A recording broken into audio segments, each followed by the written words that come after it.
Harrapan Culture, Chapter 5, Section 1. Essential question: what were the cultural features of a Harappan civilization? Harappan culture. One thing that we need to know is that most of the writing discovered in the Harappan culture was on ancient stone seals, which we'll look at some examples of those in a minute. And this is where they found most of the writing. Scholars have uncovered 500 pictographs or picture signs in the Harappan writing that may stand for words or sounds or both.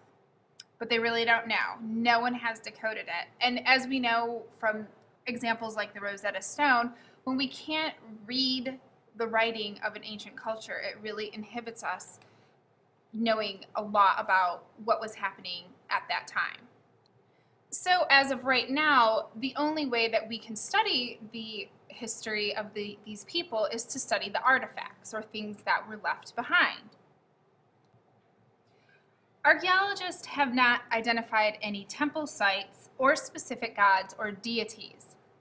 So there's a lack of evidence of religion, but we do know that they had some form of religion. They also had found public baths in Harappan civilization, which could have been used for some sort of ritual.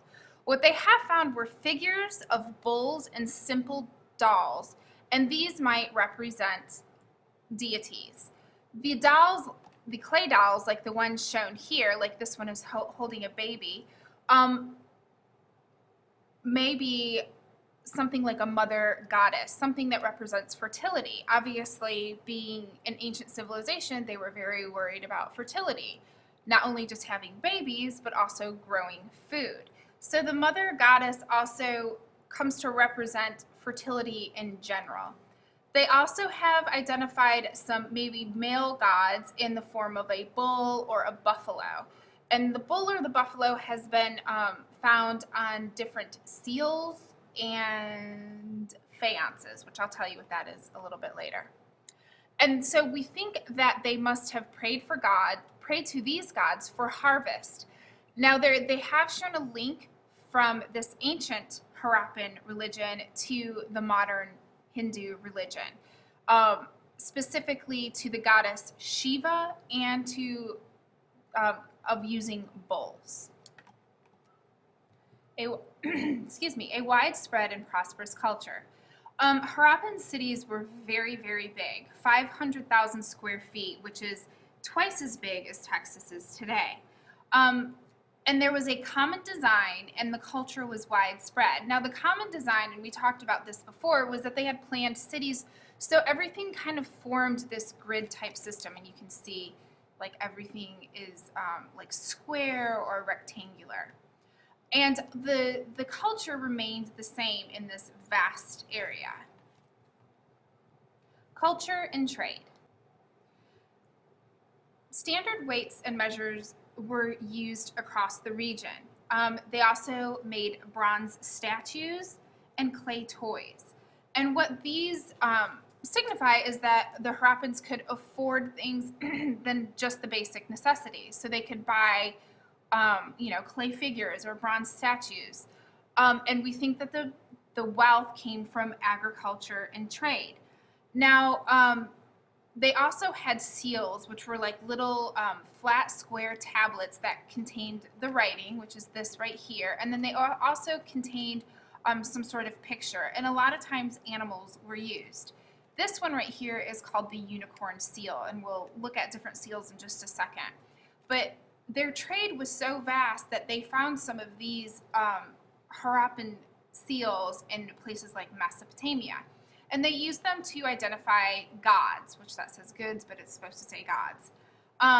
The Harappans traded wood, ivory, beads for silver, tin, and woolen cloth. And we talked about some of these things when we looked at our map at the beginning.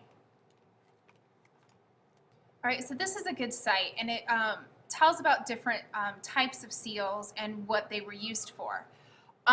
They found over 2,000 in number, and they've been made of different things like soapstone, terracotta, and copper. Some had animal figures and some have human figures, but mostly they were animal. They were rectangular, circular, and even cylindrical shape, which means like a cylinder, like a Pringles can. That's what you want to think of. The seals they have an inscription and they had pictorial writing. And they were used for trade, and they were associated with different merchants, and they were even worn around the neck or the arm. On this page, it lists what they indicate: dresses, ornaments, hairstyles of people, skills of artists and sculptors, and so on and so forth. And then we have three important seals. The Pashupati seal, which is this one right up here, the unicorn seal, which was on the slide that we saw before, and then we have the bull seal. So make sure that you take notes over this section, and I will check them tomorrow for homework. Have a great night.